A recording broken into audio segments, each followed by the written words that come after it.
Hi guys, today I'll be taking you on a quick circuit with the GT400. For those of you who follow the channel, you've probably already watched the similar video on the GT500. Check it out if you haven't seen it yet. I've had some great feedback on the GT500 video, so I thought I'd do the same thing with the 400. I'll be going through all the pre-flight procedures and show you the big difference between the flight characteristics of the GT400 and the GT500.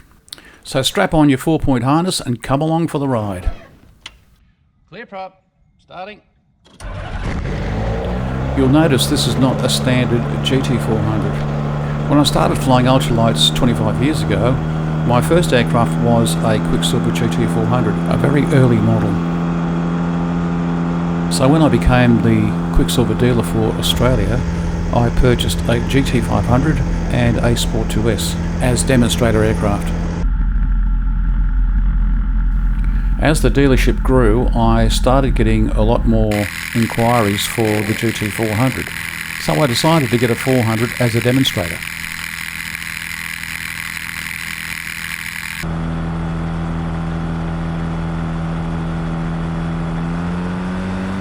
We'll warm up the engine with the long run down to the end of the airstrip.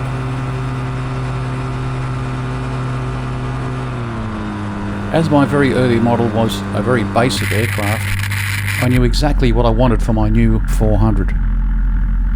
I decided to up-spec the 400 with a lot of the bits from the GT500. I added the GT500 windscreen instead of the very basic one.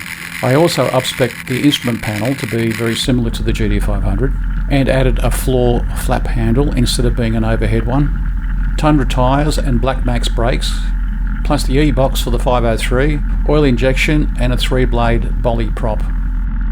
I will be doing a separate video to cover all these extra bits in depth, but that will be for a later video. Okay, we give the engine a good run up.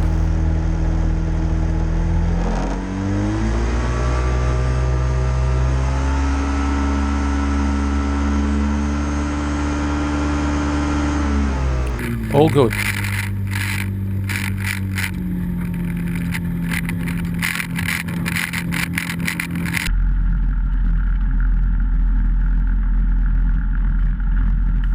The Rotax 503 goes to maximum revs of 6,500, which will be our takeoff revs.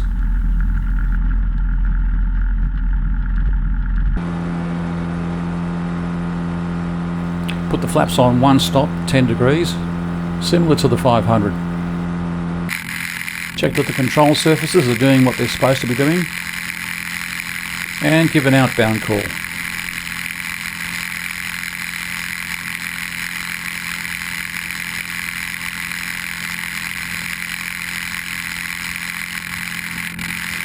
Ready to go.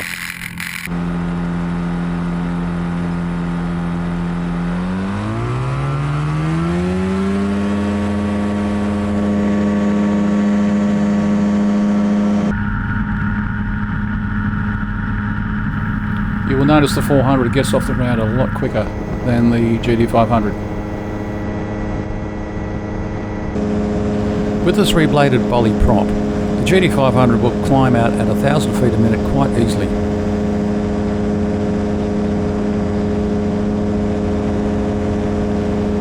At around 300 feet, take the flaps back to zero.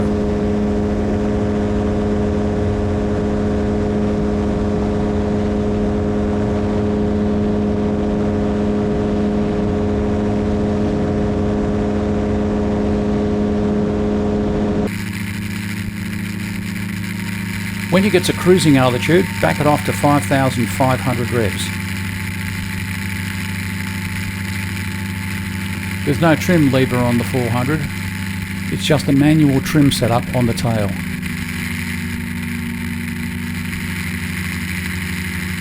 The GT400 is a very nimble aircraft, and it is stressed to +6 and -4 Gs, which means it's a very strong aircraft, but I'm not going to try and put it to its limits.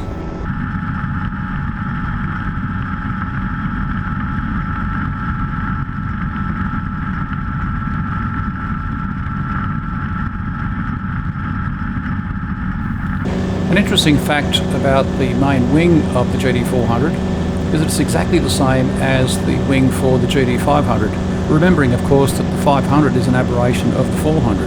The only difference is the 500 has got a few extra ribs and larger ailerons and flaps. I added the extra ribs for the 400 upgrade, which gives you a few extra knots.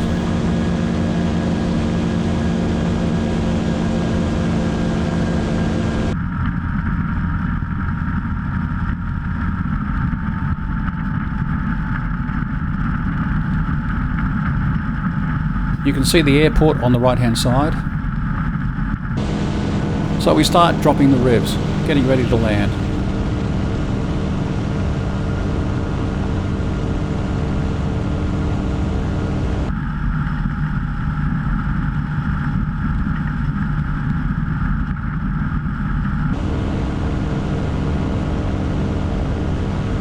So the same as the 500, you need to find that balance between your angle of attack and your throttle.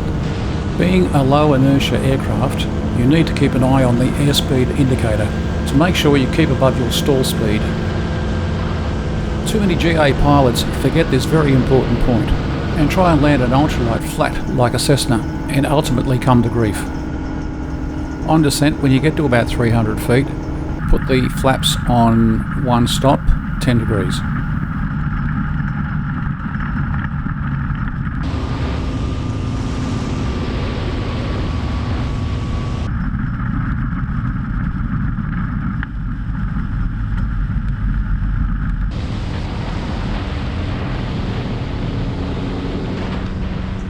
And we're down.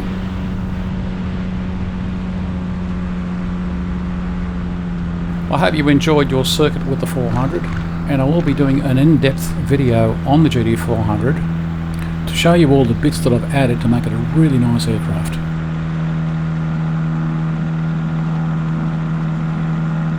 Don't forget to subscribe if you haven't already done so, and hit the like button. And I look forward to your comments on the video. So, my next video will be featuring all the additions to this GT400. See you in the next one.